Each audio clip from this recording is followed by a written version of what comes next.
हर कहानी कुछ कहती है। दोस्तों आइए सुनते हैं आज की कहानी क्या कहती है। कहानी शुरू करूं से पहले आपसे निवेदन करूंगा कि अगर आप इस चैनल पर नए हैं तो इस चैनल को सब्सक्राइब जरूर कर लीजिएगा। दोस्तों आज की कहानी का नाम है रहस्य तपस्या का। दोस्तों 100 दिन 100 वीडियो चैलेंज का ये 46वां वीडियो है और मैं आशा करता हूँ आप लोगों को वीडियो पसंद आ रही होंगी। बाकी की वीडियो देखने के लिए आप चैनल के प्लेलिस्ट पर जाकर वहाँ से देख सकते हैं। तो आइए शुरू करते हैं आज की कहानी। विजयनगर में एक बार कड़ाके की ठंड पड़ती है जिसके कारण आम जीवन अस्त व्यस्त हो जाता है। राजा कृष्णदेव राय के दरबार में उस ठंड की चर्चा हुई। पुरोहित ने महाराज को सुझाया कि महाराज अगर इन दिनों यज्ञ किया जाए तो उत्तम होगा।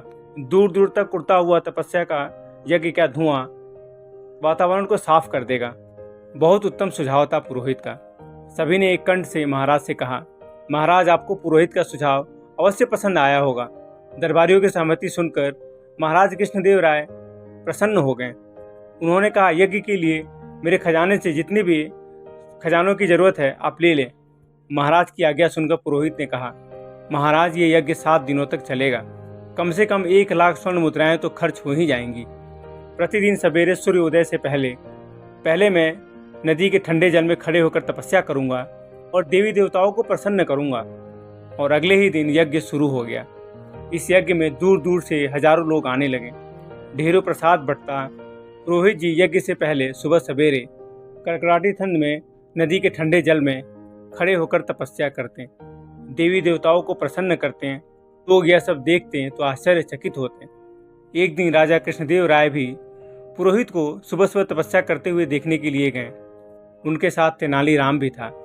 ठंड इतनी थी कि दांत किटकिटा रहे थे। ऐसे में पुरोहित को नदी के ठंडे पानी में खड़े होकर तपस्या करते देख राजा कृष्णदेव राय ने तेनालीराम से कहा, आश्चर्य, अद्भुत, करिश्मा, कितनी कठिन तपस्या कर रहे हैं हमारे पुरोहित जी। राज्य की भलाई की इनको कितनी चिंता है। वो तो है ही। आइए महाराज जरा पास चलकर देखें पुरोहित जी की तपस्या को, तेनालीराम ने कहा। लेकिन पुरोहित जी ने तो ये कहा है कि तपस्या करते समय कोई भी उनके पास ना आए, इससे उनकी तपस्या में विघ्न पैदा होगा। राजा ने कहा।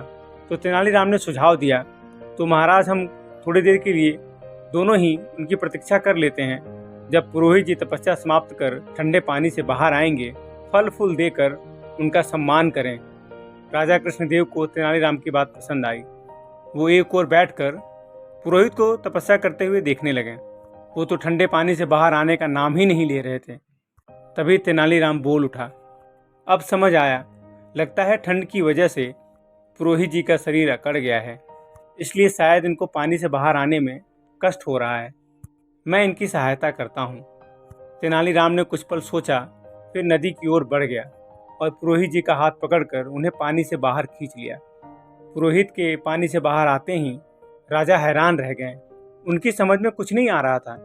वो बोले, अरे पुरोहित जी की तपस्या का चमत्कार देखो, कमर से नीचे का सारा भाग नीला हो गया है। तेनालीराम हंसकर बोला, महाराज ये कोई चमत्कार नहीं है। ये देखिए, सर्दी से बचाव के लिए पुरोहित जी ने धोती के नीचे एक जल शोषक नीले रंग का पजामा पहन रखा है। राजा कृष्णदेव राय यह सब देखकर जोर से हंस पड़े और तेनालीराम को साथ लेकर महल की ओर चल दिए। पुरोहित लज्जा से पानी पानी होकर दोनों को जाते हुए देखता रहा। दोस्तों कभी ज़्यादा चालाकी भी हमें ले डूबती है। दोस्तों आज की कहानी खत्म होती है और आशा करता हूँ आपको पसंद आई होगी। अगर पसंद आई है तो वीडियो को लाइक कीजिएगा, दोस्तों के साथ शेयर कीजिएगा और भी कहानियों के लिए चैनल को सब्सक्राइब जरूर कीजिएगा। मिलता हूँ अगले वीडियो में, तब तक के लिए राधे राधे।